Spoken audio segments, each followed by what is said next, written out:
네, 반갑습니다. 여러분. 인사이트 TV이고요. 2021년 7월 5일 월요일 되겠습니다. 지금 시각 오후 2시 33분을 가리키고 있네요. 자, 이번 시간에는 여러분들 좀 벌써 7월 달이죠, 지금. 7월 5일인데 이제 올해도 6개월밖에 안 남았어요. 그러니까 상반기 6개월이 다 날아가 버렸고 이제 남은 거라고 딱 하반기 6개월 남았는데 지금 시점에서 여러분들이 많이 궁금해 하실 것 같아 갖고 올해 남은 6개월 하반기 한국 증시 좀 나름대로 어떻게 될 것인가에 대해서 제 좀 작은 의견, 소견을 좀 밝혀보도록 하는 시간을 가질게요. 그래서 여러분들이 좀 많이 참고하셔가지고 하반기에 주식 투자하는 데 있어서 대응을 좀 잘하셨으면 하는 마음이 큽니다. 그런 의미에서 좀 준비를 해봤고요. 짧게 좀 제 생각을 곁들여서 말씀 좀 드려볼게요. 네. 2021년 하반기 한국 증시 전망 타이틀을 이렇게 달아봤고요. 한 세 가지 좀 구분을 해봤습니다. 첫 번째, 그럼 그 하반기 한국 증시가 어떻게 될 것인가? 전망을 하려면 기본이죠. 뭐부터 알아야 될까요? 한국 증시를 좌지우지하는 그 요소가 있을 거 아니에요. 그 요소에 따라서 증시가 어떻게 될 것이냐. 그죠? 판가름이 나기 때문에 그 증시를 저하는 요소가 뭔지 그걸 먼저 알아봐야겠죠.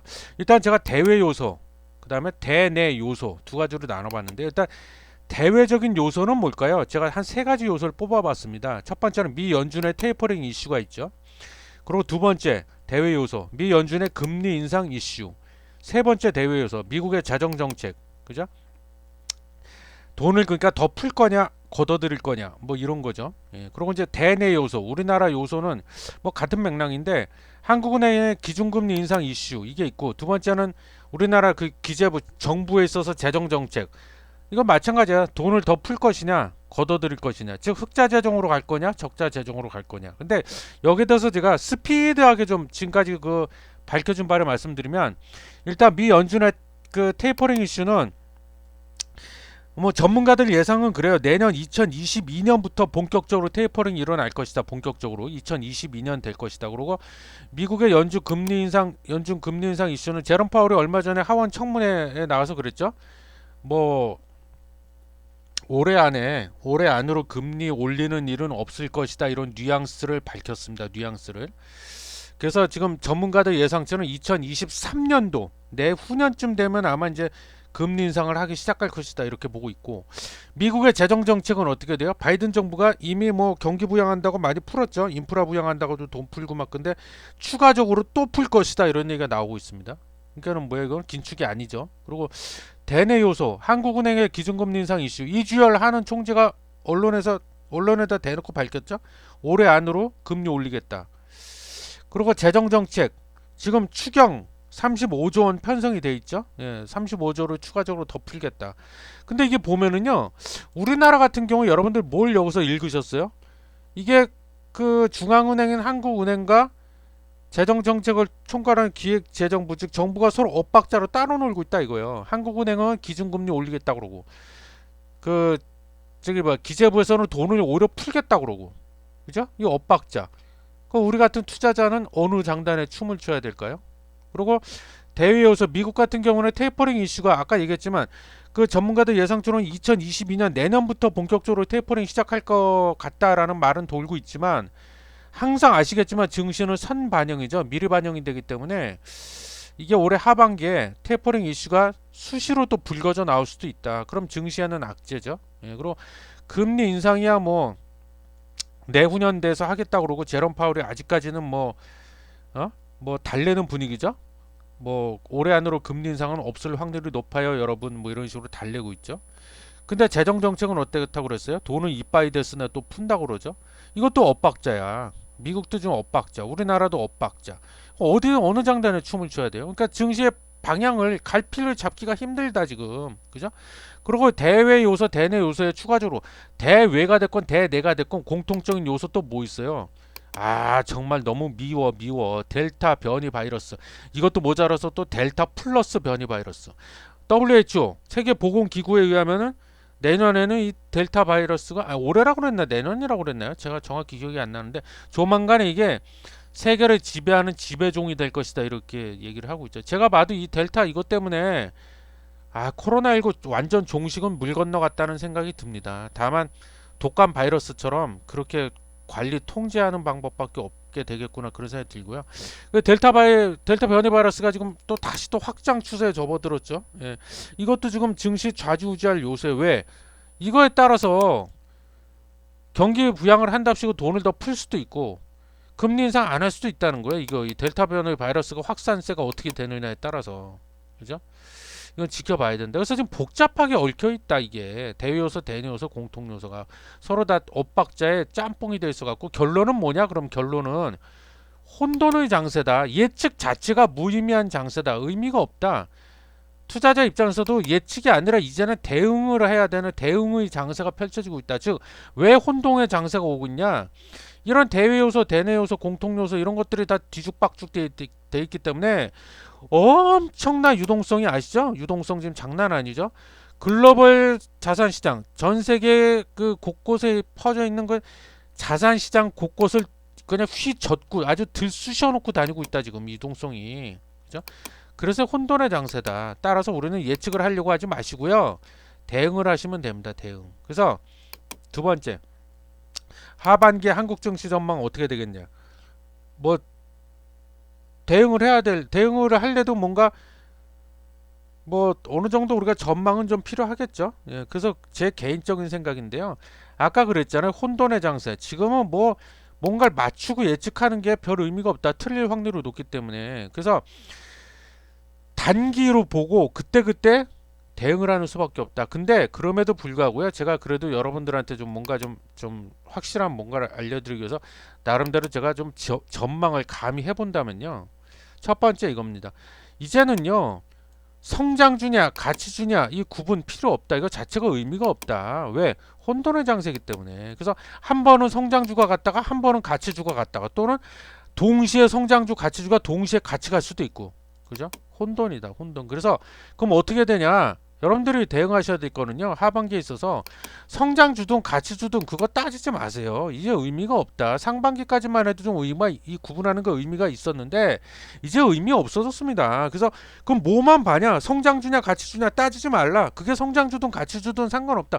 오직 뭐만 봐라. 실적만 봐라. 실적. 그러니까 바꿔 얘기하면 뭐냐? 실적이 잘 나올 만한 거를 봐야 된다. 예? 왜? 왜 성장 주든 가치 주든 따지지 말라 그러냐? 왜 구분하는 게 의미가 없대냐? 상반기까지만 해도 의미가 있다고 하더니 혹시 이렇게 생각하거나 이해 못 하시는 분들을 위해서 좀 쉽게 설명드려 볼게요. 그럼 짧게. 자, 성장주가 가려면 어떻게 돼요? 성장주의 주가가 오르려면 어떻게 해야 됩니까? 금리가 떨어져야 돼. 그리고 재정이 막 그 정부에서 돈을 이빠이 됐으니 풀어대야 돼요. 재정을 늘려 확대 정책을 펴야 됩니다. 적자 재정 정책을 펼쳐야 되고 인플레이션에 대한 우려가 떨어져야 돼요. 인플레이션이 그러니까 오면 안 된다는 거예요. 근데 어디 그렇습니까 지금? 하나하나 따져볼까요? 금리 떨어진다. 지금 많이 떨어져 있죠. 물론 미국은 당분간 금리 인상 없다. 못을 박았어요. 근데 우리는 또 어때요? 대놓고 올해 안으로 기준금리 올리겠다. 그러고 있죠. 그럼 성장주에는 안 좋은 거죠. 근데 성장주의 호재는 뭐예요 또? 돈을 계속 풀어대고 있다는 거죠. 앞서 살펴봤죠. 이것도 어떻게 보면 엇박자야. 앞뒤가 안 맞아. 그리고 인플레이션 우려감은 지금 살짝 잦아들었어요. 근데 완전히 인플레이션에 대한 우려가 잦아들었다. 인플레이션 100%안 오는구나 말할 수 있냐? 그건 아니라는 거예요. 그럼 이건 뭐예요? 인플레이션이 다시 또 오면은 성장주한테는 또 안 좋은 거야. 그죠? 가치주는요. 성장주의 반대죠. 가치주의 주가가 올라가려면 금리가 올라가야 돼. 근데 아까 얘기했죠. 금리 우리나라는 다 올린대 올해 안에. 근데 미국은 아직 올해 안에는 생각이 없대요. 어느 장단에 춤을 춰야 됩니까? 돈 푸는 거는 똑같아. 우리나라고 저기 뭐야 미국이고 우리나라 추경 35조 편성했다고 그랬잖아요. 미국 추가 경기 부양책 또 내놓을 거라고 했잖아요. 돈 푸는 거는 똑같이 돈 푸는 거는 하고 있는데 그럼 이건 가치주에 있어서 좋은 거야 안 좋은 거야? 안 좋아. 가치주 주가 떨어진다고요. 인플레이션 우려가 올라가 인플레이션이 즉 와야 가치주가 올라가는데 그죠? 인플레이션 지금 살짝 조정받아서 인플레이션에 대한 우려감이 살짝 떨어져 있다고 그랬잖아요. 그럼 가치주한테는 지금 현재로 봤을 때 좋다 안 좋다? 안 좋아.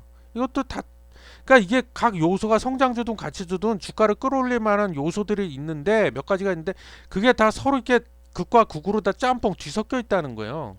그래서 의미하다는 겁니다. 이게 가치주가 갈 것이냐 성장주가 갈 것이냐 이거 따지는 것 자체가 무의미하다.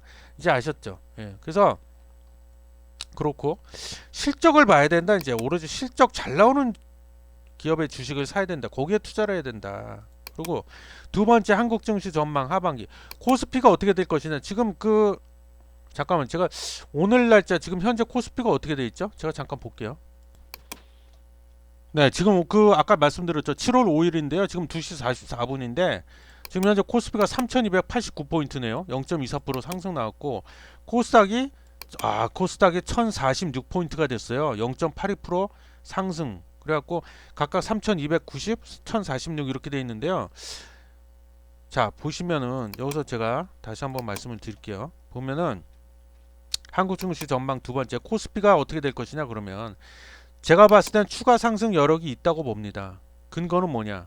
이게 뭐 정확한 근거라고 말할 수는 없는데 그래서 참고로 할 수 있죠.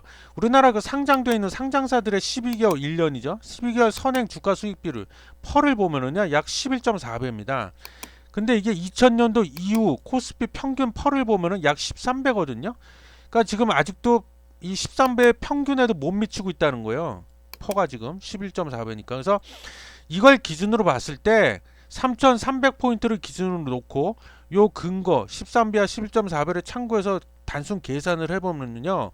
앞으로도 추가로 적게는 200포인트, 많게는 300포인트 정도까지도 추가 상승 여력이 충분히 있다.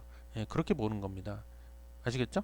예, 그래서 하반기 증시 200포인트에서 많게는 300포인트 코스피 추가 상승 여력이 있고 오직 실적주만 보고 투자를 해야 된다. 그 두 가지. 자, 그럼 오늘 세 번째 오늘의 결론. 그럼 2021년도 한국 증시 하반기에 어떻게 대응을 해야 되냐? 자, 세 가지를 말씀드릴게요. 첫 번째, 아까 얘기했죠. 성장주, 가치주, 그거 구분하는 거 아무 의미 없다고. 이제 오로지 실적, 호실적이 예상되는 그런 기업의 주식을 사야 된다. 거기 투자를 해라. 그게 뭐냐? 구체적으로 그럼 제가 세 개만 뽑아봤습니다. 은행, 그죠? 은행업종, 은행주들, 그 다음에 반도체 관련주들, 그 다음에 자동차 관련주들, 이 세 개 눈여겨봐라. 그리고 두 번째는 또 뭐야? 지주사를 우리가 이제 눈여겨봐야 될 때가 됐다. 지주회사, 그 중에서도 CJ, 두산, 한화 이 정도. 그리고 뭐 추가로 하나 더 한다면 뭐 필라홀딩스 정도. 예, 이건 덩치가 그렇게 크지는 않죠. 그리고 마지막 세 번째, 자, 대형주가 굳이 가는데 아까 추가 상승 여력이 있다고 했는데 더 구체적으로 굳이 따져본다면 대형주의 상승 폭이 더 클까? 아니면 중소형주의 상승 폭이 더 클까? 굳이 따져본다면 저는 개인적으로 중소형주의 주가 상승 폭이 훨씬 더 클 것이라고 저는 개인적으로 봅니다. 그래서 중소형주에도 우리가 관심을 가져야 된다. 그래서 그럼 중소형주 이래놓고 끝내버리면 그래서 중소형주 뭐 어떤 거 이렇게 말씀하실까봐 하나만 좀 예를 들어볼게요. 짧게. 지금은 뭐 그 종목 추천하는 시간이 아니니까. 브랜드 X 코퍼레이션이라는 기업이 있습니다. 코스닥주인데요. 이건 제가 1년 전부터 눈여겨봐왔던 종목인데 상장한 지는 그렇게 오래되지는 않았습니다. 브랜드 X 코퍼레이션. 그래서 이건 이제 대표적으로 유명한 게 스포츠웨어 브랜드 잭시미스라고 있습니다. 잭시미스. 그 TVCF 보신 분 많을 거예요. 잭시미스. 그래서 제가 아까서 처음에 홈페이지를 띄워놨었는데 이거거든요. 이거 TV 광고 많이 보셨죠? 브랜드 X 코퍼레이션. 예? 주로 요가옷 만드는 회사예요. 요가옷. 브랜드가 잭시미스만 있는 건 아니지만 이게 거의 뭐 제가 보기엔 대표 사업 분야라고 봅니다. 브랜드 X 코퍼레이션에. 예, 그래서 이거 코스닥이고, 자, 이거는 그 FN 가이드라고 아시죠? FN 가이드에서 제가 좀 나온 거를 제가 좀 발췌를 해서 그걸 참고를 했는데요. 올해 2분기에 이어서 올해 3분기도 호실적이 예상이 된다 이렇게 나와 있습니다. 이건 뭐 전망치죠. 2분기 영업이익은 46억이고 올해 3분기 예상되는 영업이익 77억. 엄청 떴다. 이대로만 된다면 물론 예상치 전망치지만 그래서 브랜드 X 코퍼레이션을 코스닥 기업이요. 눈여겨 보시라. 이거 하반기에 주가 상승할 확률이 매우 높다고 저는 봅니다. 그래서 이거는 좀 묻어둔다. 최소 올해 연말까지는 좀 성격 급하신 분은 짧게 본다고 해도 아무리 짧게 본다고 해도 올해 연말까지는 내가 묻어둔다. 그런 식으로 좀 한번 생각을 해보시면 좋을 것 같습니다. 그래서 오늘 좀 시간이 조금 10분이 오버가 됐네. 예, 짧게 한다고 했는데 그래서 2021년도 하반기 한국 증시 전망 및 대응 전략에 대해서 간략하게 말씀드려봤습니다. 시청해 주셔서 감사합니다.